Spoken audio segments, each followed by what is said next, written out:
আগামী ইলেকশন করবো, আগে ভোট পাবো 500, আমরা বলি মেম্বার হয়ে দেখাও। কোনো কালে অনির্বাচিত সরকার কোনো ভালো সরকার নয়, নির্বাচিত সরকারই আমাদের লাগবে।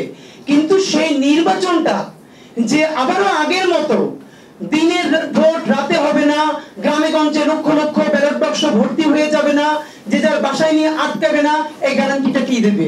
আমি আপনাদেরকে খুব খুল্লা একটা কথা বলে ফেলি। আমরা ইতিমধ্যে দেখি বাংলাদেশের সব থেকে বড় রাজনৈতিক দল তারা অলমোস্ট বাংলাদেশ সেনাবাহিনীর মুখপাত্র হয়ে উঠেছেন। মানে তারা যেটা বলতে পারেন না সেটা তাদেরকে দিয়ে বলান। এর কারণ কি এমন একটা হতে পারে, ধরেন বাংলাদেশের আর্মি যদি একমাত্র তারাই চায় যে গ্রামে গঞ্জে কোনো ভোট কেন্দ্র দখল হবে না, তাহলেই কেবল দখল হবে না। কারণ বাংলাদেশের পুলিশের সেই মোরালস নাই, তার সেই গার্ডস নাই, সে রক্ষা করতে পারবে না।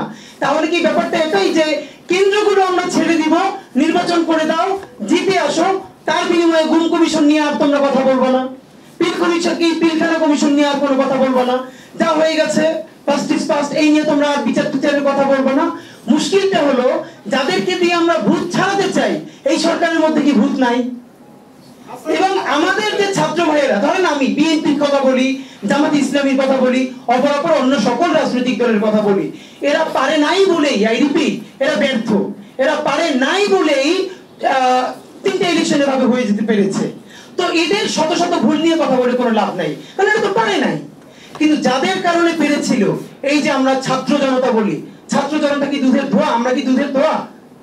মানে যেই সব ছেলে মেয়ে আজ থেকে 10 মাস আগে 250-300 টাকার টি শার্ট পরতো, কাউকে ছোট করে বলছি না, আমার লাইফ আমাকে বুঝতে হবে। এখন সে যদি সারাদিন মার্সিডিজ বেঞ্জ নিয়ে ঘোরে, সে ব্র্যান্ডেড টি শার্ট ছাড়া পরে না। আমার ফোনটা আইফোন হলে তো আমার আপনার জিজ্ঞেস করতে পারতে হবে যে তুমি ইউনিভার্সিটিতে স্যালারি পাও এই কয় টাকা, তোমার বাসা ভাড়া এই কয় টাকা, তোমার আইফোন দিছে কে? যদি কেউ মাগনাও দিয়ে থাকে তাহলে সেইটা আমাকে কোন কারণে দিচ্ছে, এটা তো আমাকে আপনাদের জিজ্ঞেস করতে হবে। আপনারা কি আমাদের সেই ছাত্রদেরকে জিজ্ঞেস করি? মুশকিলটা হলো যাদেরকে দিয়ে বিপ্লব করবেন তারাও আসন বিন্যাস নিয়ে ব্যস্ত আছে। মানে আমি সেই পর্যন্ত বিচার চাইবো যতক্ষণ না পর্যন্ত আমার প্রত্যাশিত এই কয়টা আসন আমাকে না দিবা।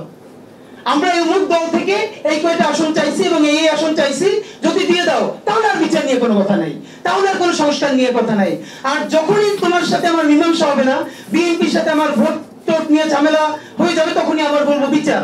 এর মানে বাংলাদেশের মানুষের নসিব খারাপ, কপাল খারাপ যে এরকম অভূতপূর্ব একটা অভ্যুত্থান করবার পরে তাকে ট্রাস্ট করবার মতো 18 কোটি মানুষের মধ্যে একটা মানুষ নাই।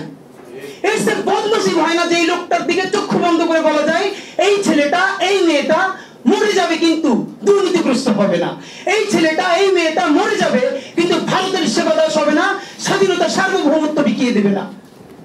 মানে রাজনীতি কি আগামী 5 বছরের?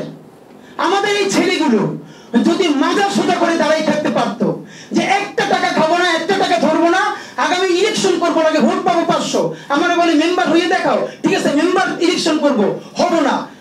লেখা রাখেন আপনাদেরকে বলি, বিএনপি ইলেকশনে গভর্নমেন্ট ফর্ম করবে, 3 বছরের বেশি বিএনপির ক্ষমতায় থাকার সম্ভাবনা খুব কম।